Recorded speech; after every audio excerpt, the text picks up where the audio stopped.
Morning students, we are discussing our JEE Main paper solution. So this is the paper which was conducted on 9th January 2019. So इसका पहला वाला सम हम देखते हैं क्या पूछ रहा है ये area bounded by this curve and tangent at 2,3 to it and y axis. Okay, तो पहले डायग्राम ड्रॉ कर लेते हैं. तो हमारा पैराबोला कैसा है, यहाँ पैराबोला देखो ऐसा है. डायग्राम वगैरह ड्रॉ करना आता होगा, ये मान के चल रहे हैं. ये कुछ ऐसा पैराबोला है यहाँ, और हमको इसके 2,3 के ऊपर कोई टेंजेंट है. यहाँ कोई पॉइंट मान लिया हमने 2,3 और उसके ऊपर कोई टेंजेंट है, ये टेंजेंट.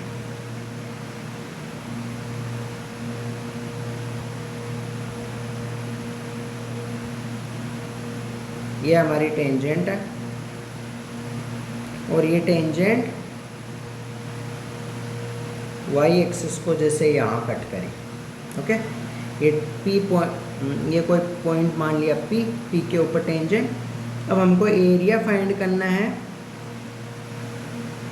y एक्सिस, एक तो y एक्सिस के बीच का, और लिखा हुआ है इसमें एक तो y axis and tangent at this point, और ये पैराबोला, तीन चीज़ों से बाउंडेड. तो कौन सा हुआ, कौन सा पूछ रहा है ये वाला एरिया पूछ रहा है, जो अभी मैं रेड कलर से आपको शो कर दे, पिंक कलर से. ये वाला एरिया किन किन के बीच में है, टेंजेंट, वाई एक्सिस और पैराबोला. तो हम क्या करें, हम अगर इसको सोचें तो हम इसको कैसे कर सकते हैं कि अगर हम टेंजेंट का इक्वेशन हमको मिल जाए, टेंजेंट के पी पॉइंट से वाई एक्सिस पे परपेंडिकुलर ड्रॉ कर दिया, और ये वाला पॉइंट ए, ये वाला पॉइंट बी, तो हम ट्राइंगल पी ए बी का एरिया फाइंड कर लें. अगर हम ट्राइंगल पी ए बी का एरिया फाइंड कर लें तो ट्राइंगल का एरिया क्या होगा, पी ए बी का area 1/2 base into height. Base length मान ली हमने ए बी और हाइट इसकी मान ली पी बी. अब हमको पता है पी पॉइंट से वाई एक्सिस की परपेंडिकुलर डिस्टेंस होती है उसका एक्स कोऑर्डिनेट. तो पी बी डिस्टेंस कितनी होगी, पी बी डिस्टेंस होगी हमारी पी का एक्स कोऑर्डिनेट, तो वो हो गई 2. तो पी बी की जगह अगर मैं 2 पुट कर दूँ, पी की जगह 2 से 2 कैंसिल हो गया, तो इसका मतलब ट्राइंगल पी ए बी का एरिया क्या हुआ, ए बी जो लेंथ आई. अब ए का कोऑर्डिनेट फाइंड करने के लिए हमको टेंजेंट का इक्वेशन चाहिए. फिर ए का कोऑर्डिनेट आएगा, ये ए और बी को ज्वाइन करने वाली लाइन वाई एक्सिस है. ओके, तो पी पॉइंट के ऊपर टेंजेंट का इक्वेशन कैसे लिखते हैं, पी पॉइंट का कोऑर्डिनेट हमने मान लिया ये x1 और ये वाला y1. तो हम कैसे निकालते हैं, अगर p पॉइंट कर्व के ऊपर हो तो टेंजेंट का इक्वेशन होता है y minus y1 upon x minus x1 equal to dy by dx at which point, at p point के ऊपर dy by dx. Value put कर दो टेंजेंट की इक्वेशन निकालने के लिए. तो y माइनस y1 कितना है 3 अपॉन x माइनस x1 कितना है 2 equal to dy by dx. dy by dx किसका, कर्व की इक्वेशन को डिफ्रेंशिएट करेंगे. तो कर्व की इक्वेशन के लिए dy बाई dx कितना आया, dy by dx equal to 2x. तो क्या आया 2x, और इसके अंदर 8 p पॉइंट पुट करेंगे. p पॉइंट क्या है 2,3. तो इसमें ओनली x कोऑर्डिनेट है, तो x का वैल्यू कितना है, x का वैल्यू 2 है, तो x की जगह क्या पुट कर देंगे 2. तो कितना आ जाएगा हमारा y minus 3 upon x minus 2 equal to 2 2 जा 4 आ गया. हमको चाहिए a का कोऑर्डिनेट, तो a का कोऑर्डिनेट क्या होगा, a का कोऑर्डिनेट निकालने के लिए हमको टेंजेंट का इंटरसेक्शन निकालना है y एक्सिस के साथ. तो y एक्सिस के ऊपर हमको पता है x कोऑर्डिनेट 0 होता है, तो x, इस x की जगह 0 पुट करो. इस x की जगह 0 पुट कर दो। तो यहाँ से कितना आया, y -3 इक्वल टू -2 को उधर ले जाओ तो -2 × 4 -8, 3 को उधर ले जाओ तो y का वैल्यू आ गया -5। तो यहाँ आ गया -5।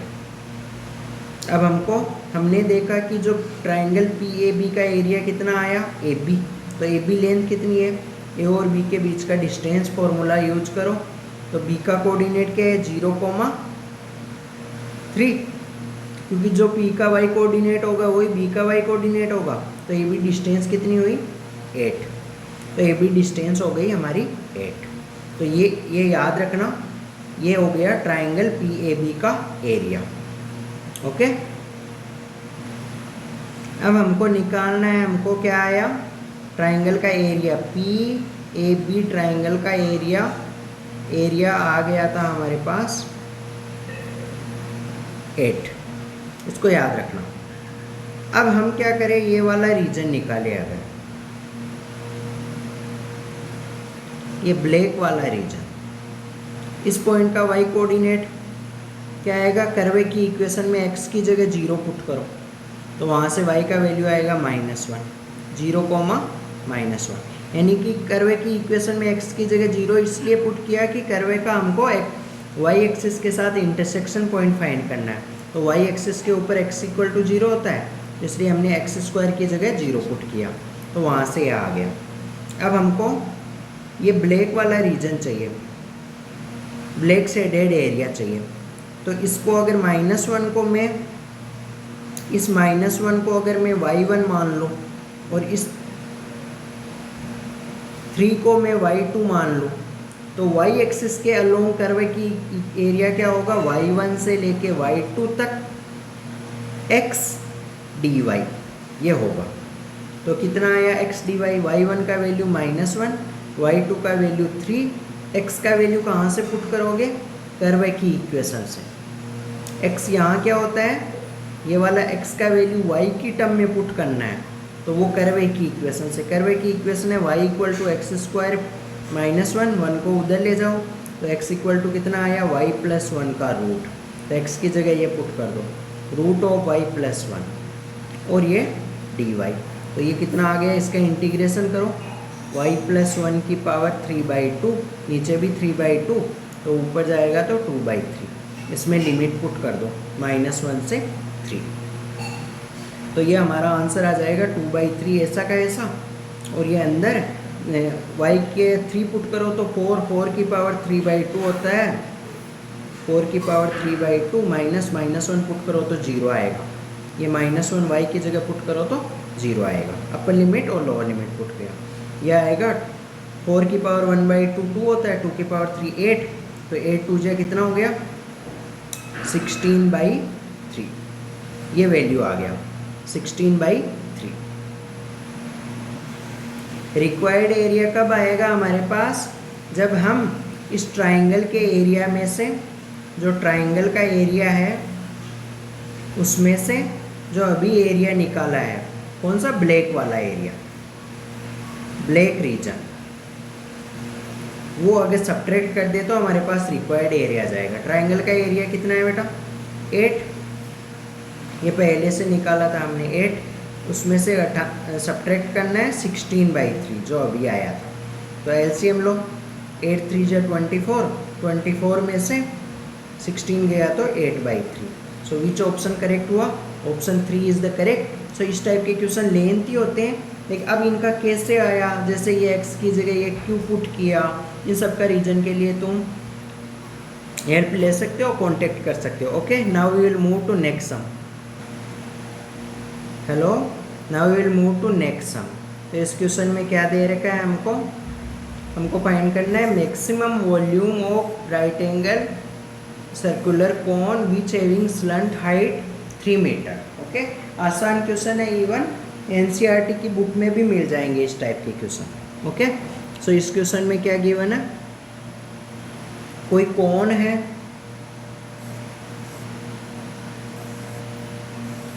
उसका स्लंट हाइट इसको बोलते हैं एल। तो एल कितना गिवन है हमको, 3 मीटर है। अब हमको इसका वॉल्यूम मैक्सिमाइज करना है। तो क्या करते हैं हम, वॉल्यूम का फॉर्मूला लिखते हैं।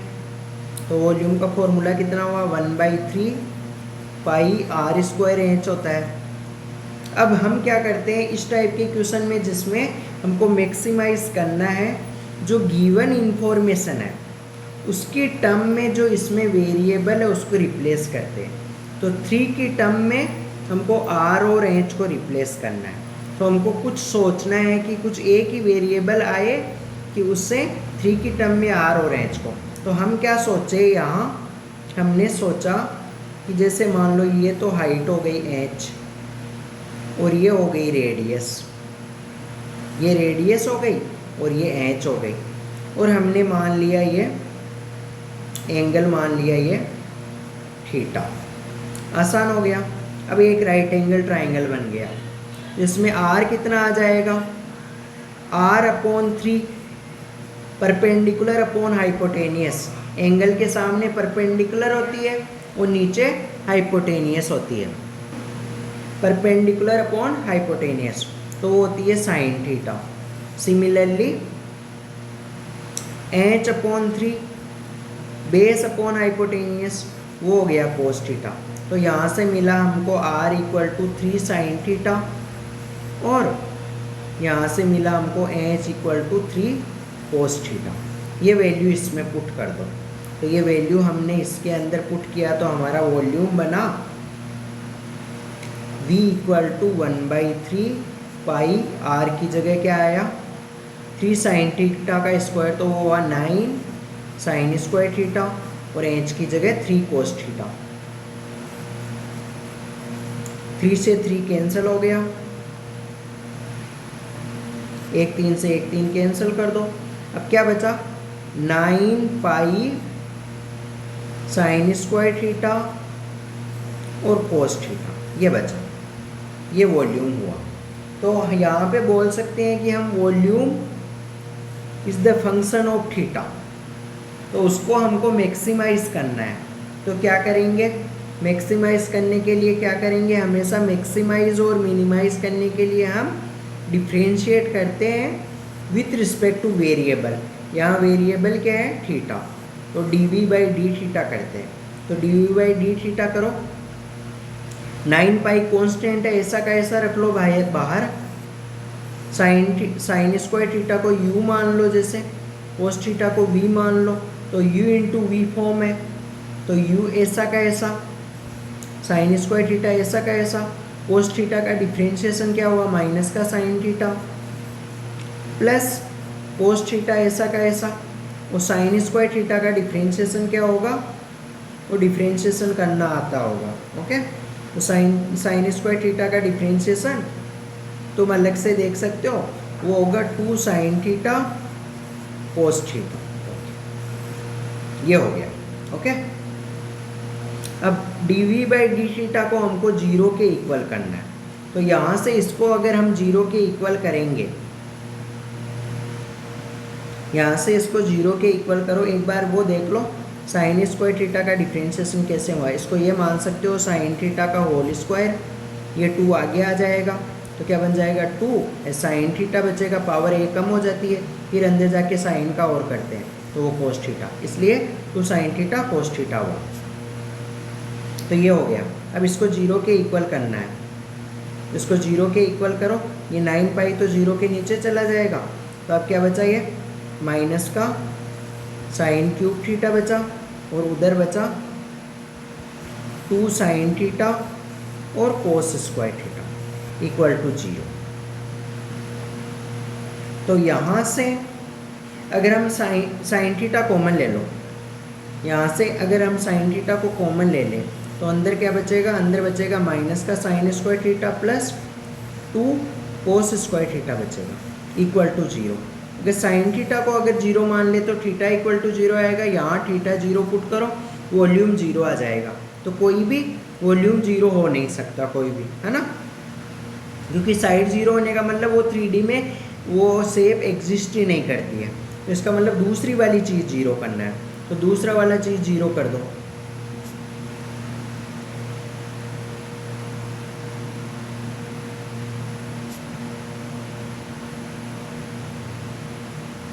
दूसरा ये अंदर वाला पोर्शन जीरो कर दो, तो माइनस का sine square theta plus 2 cos square theta equal to 0।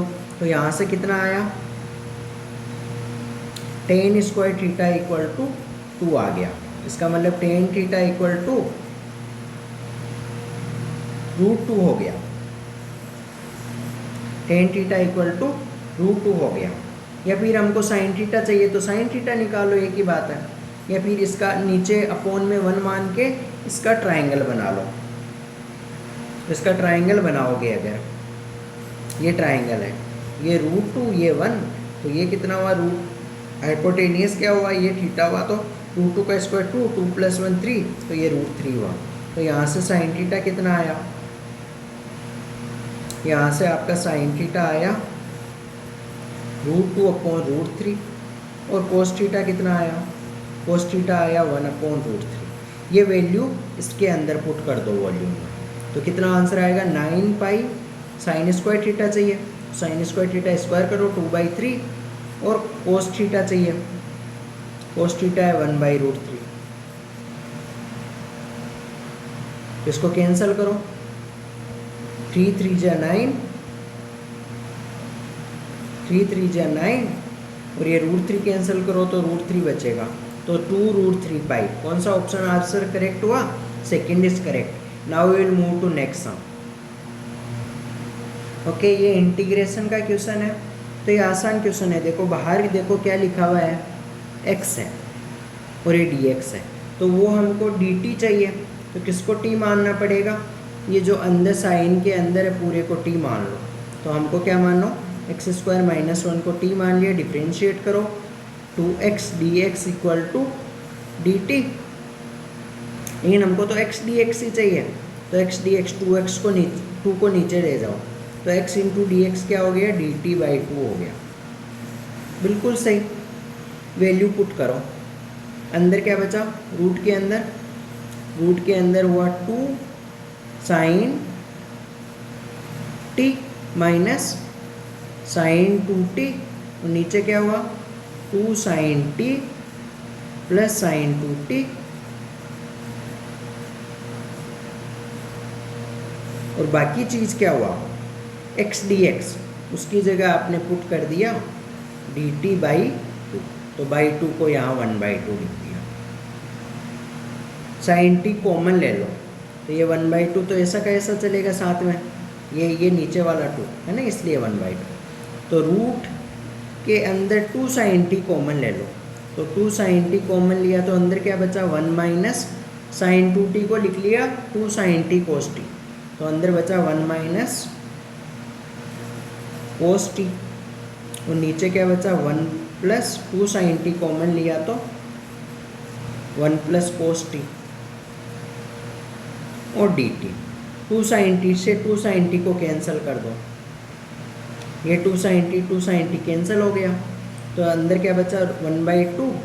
ये 1 माइनस cos t की जगह क्या पुट कर सकते हो, फॉर्मूला होता है ट्रिगोनोमेट्री में पढ़ाते हैं, तो 1 माइनस cos t की जगह पुट कर देंगे 2 sin स्क्वायर t/2, और नीचे पुट कर देंगे 2, 1 प्लस cos t की जगह 2 cos स्क्वायर t/2, ये dt। 2 से 2 कैंसिल हो गया, तो ये क्या बचा फाइनली, ये फाइनली बचा 1/2, ये बचा यहाँ 10 sin by cos 10 t/2 dt। Simple. अब t/2 को अगर तुम कुछ मानो, या तो ऐसे कर सकते हो, या 10 का एक बार अंदर x मान लो, तो 10x का क्या होता है, log sec x होता है, log mod होता है, sec x की जगह यहाँ क्या है, t/2। अब फिर t/2 का डिफ्रेंशिएशन करते हैं, तो t/2 का डिफ्रेंशिएशन क्या हुआ, t/2 का डिफ्रेंशिएशन होता है 1/2, वो नीचे आ जाता है, और यहाँ भी 1/2 है, ये 2 से ये 2 कैंसिल हो जाएगा। ऐसा करते हैं, मतलब अंदर जाके t/2 का डिफ्रेंशिएशन करते हैं, वो 1/2 और वो नीचे आ जाता है। ओके, तो हमारा आंसर क्या आया, हमको आंसर मिला log sec t/2। t का वैल्यू पुट कर दो, t किसको माना था, x² - 1/2। तो check which option is correct, so ऐसा ऑप्शन कहाँ पे है, log sec x square by 2. So option A is correct. Now we will move to next sum. इन क्वेश्चनों का थ्योरी रिलेटेड डाउट है, इंटीग्रेशन पे और क्वेश्चन करते हैं तो तुम कांटेक्ट वगैरह कर सकते हो, लाइव क्लास वगैरह ऑनलाइन अरेंज हो सकती है minimum rate. Okay, now we will move to next sum. Okay, इस वाले सम में क्या गिवन है चेक करो. अल्फा बीटा इस इक्वेशन के रूट है, इस इक्वेशन के रूट है. Alpha power 15 plus beta power 15 हमको फाइंड करना है. देखो एक बार इसके रूट फाइंड करके देखो इसके रूट क्या आते हैं. तो श्रीधराचार्य फॉर्मूले से इसके अगर हम रूट फाइंड करें तो क्या इक्वेशन है हमारे पास में, x square plus 2x plus 2 है. या तो परफेक्ट स्क्वायर मेथड से कर लो, इसको x प्लस 1 का होल स्क्वायर बना लो. ये 2 को लिख लिया आपने 1 प्लस 1, ये 1 को इसके साथ ले लिया तो ये क्या बन गया x प्लस 1 का होल स्क्वायर. इस 1 को उधर ले गए तो इक्वल टू -1. स्क्वायर को उठाया तो x प्लस 1, स्क्वायर को उठाया तो रूट ऑफ -1 आया, यहाँ प्लस माइनस. रूट ऑफ -1 होता है हमारा आयोटा. तो ये क्या बन गया x plus 1 equal two plus minus iota. तो ये चीज़ क्या बनी, अगर तुम इस 1 को उधर ले जाओ तो x इक्वल टू एक चीज़ तो बना -1 माइनस आयोटा और दूसरा चीज़ बना -1 प्लस आयोटा. ये 2 रूट आए हम, ये 2 रूट हमारे पास आ गए. अब अगर हम इनको रेडियन में चेंज करें, इसको अगर हम रेडियन में चेंज करें तो भी सही है और रेडियन में नहीं चेंज करें तो भी देखते हैं, देखें क्या आता है. ये 2 रूट आए, इसमें दे रखा है कि इसके दोनों रूट, एक रूट अल्फा है दूसरा रूट बीटा है. तो अगर इस रूट को अल्फा और दूसरे रूट को मैं बीटा मान लूँ. ओके, तो हमको पूछा क्या है क्वेश्चन में, देखो alpha power 15 plus beta power 15 find करना है. तो alpha power 15 plus beta power 15 find करना है. 2 तरीके हैं, इसको रेडियन में बदलो, इसको रेडियन में बदलो, फिर यहाँ पुट करो. एक दूसरा तरीका ये है कि हम अगर इसका स्क्वायर करें तो अल्फा स्क्वायर क्या आएगा, तो इस चीज़ का स्क्वायर करो, -1 माइनस आयोटा का स्क्वायर करो तो वो माइनस का मतलब 1 - 1 प्लस 2 आयोटा आएगा. इसका स्क्वायर करो तो 1 से 1 कैंसिल हो गया, इसका मतलब अल्फा स्क्वायर हमको आया 2 आयोटा. सिमिलरली अगर इसका स्क्वायर भी करें हम तो बीटा स्क्वायर हमको मिलेगा माइनस का 2 आयोटा.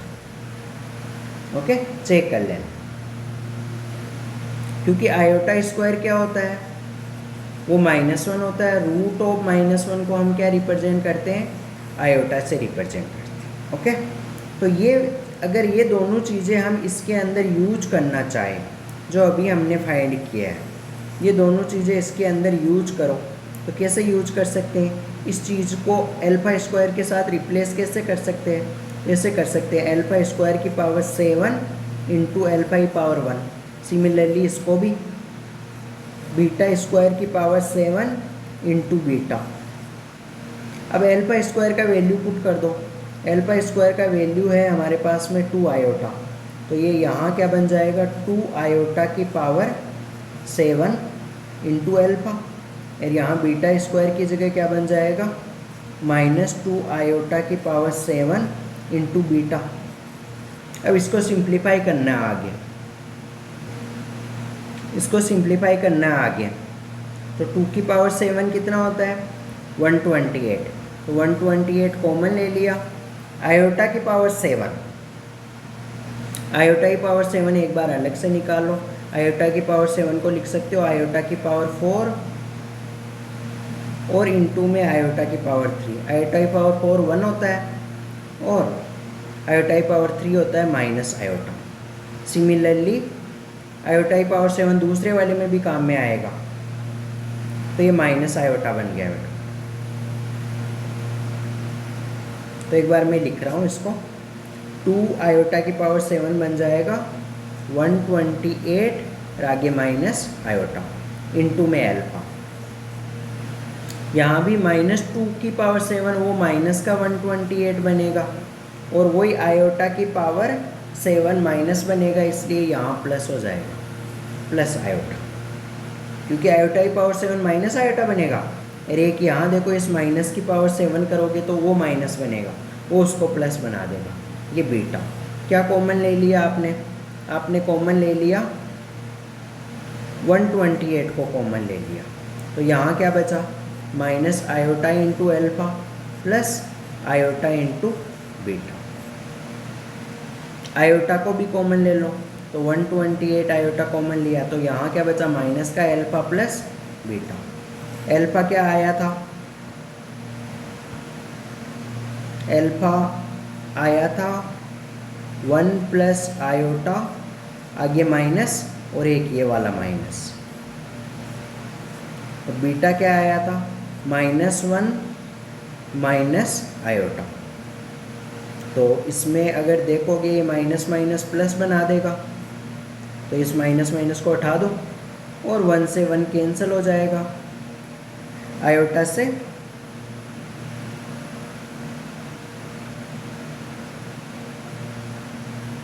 चेक करो एक बार,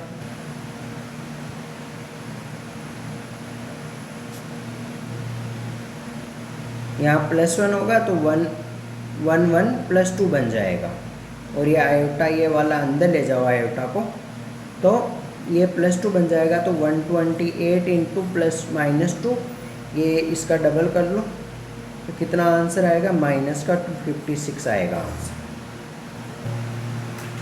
फिफ्थ क्वेश्चन में क्या करना है हमको? ये डिफरेंशियल इक्वेशन गिवन है, इसका टाइप पहचानना है। तो ये किस टाइप का है? इस x को अगर हम नीचे लाएं तो ये कैसा बनेगा? dy/dx plus 2/x into y equal to x, x square के नीचे भी जाएगा, इक्वल टू x।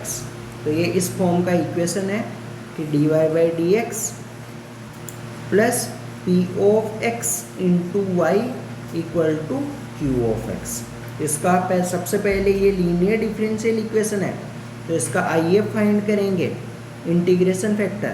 तो वो क्या होता है? e की पावर p dx। तो फाइंड करो, e की पावर p का वैल्यू कितना है? 2/x dx। तो ये होगा e की पावर 2, 1/x का डिफरेंशियल इंटीग्रेशन log x होता है या ln x। ये 2 को ऊपर ले जाओ, तो ये क्या बनेगा? e log e x square.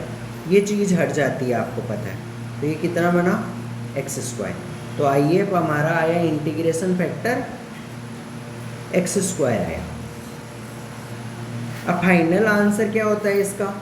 इसका फाइनल आंसर होता है y into IF equal to integration of IF into q of x dx का इंटीग्रेशन। वैल्यू पुट करो, y इंटू IF कितना आया? x square equal to IF कितना है? x square. Q of x कितना है? देखो क्यू ऑफ x है, तो इंटू में x dx। तो ये x³ बना, x³ का इंटीग्रेशन हुआ x⁴/4 equal to y into x square plus का c। ये इतना था, हो गया।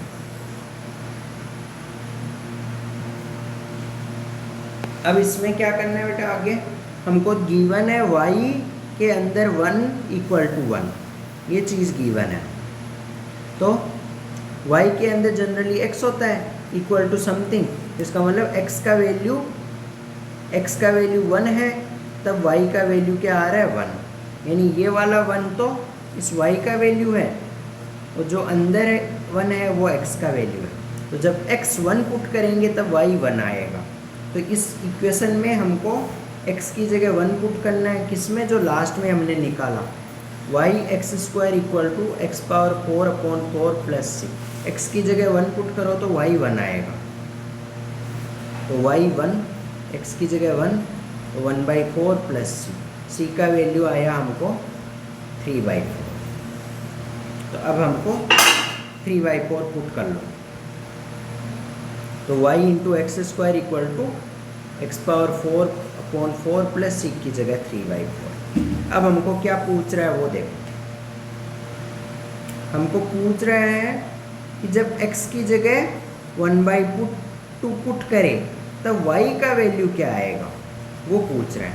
तो x की जगह 1/2 पुट करो इसमें, तो पुट करो तो क्या आएगा, y इंटू 1/2 का स्क्वायर 1/4 इक्वल टू 1/2 की पावर 4, 1/2 की पावर 4 होता है 16 अपॉन 16/4, तो ये हो जाएगा 64 प्लस 3/4। इसको सिंप्लीफाई करना है हमको, 4 से कैंसिल कर दो, ये 4 यहाँ 16 बचेगा, यहाँ ये 4 कैंसिल हो जाएगा, तो y इक्वल टू कितना आया 1/16 प्लस 3। एलसीएम लो, नीचे 16 आ गया,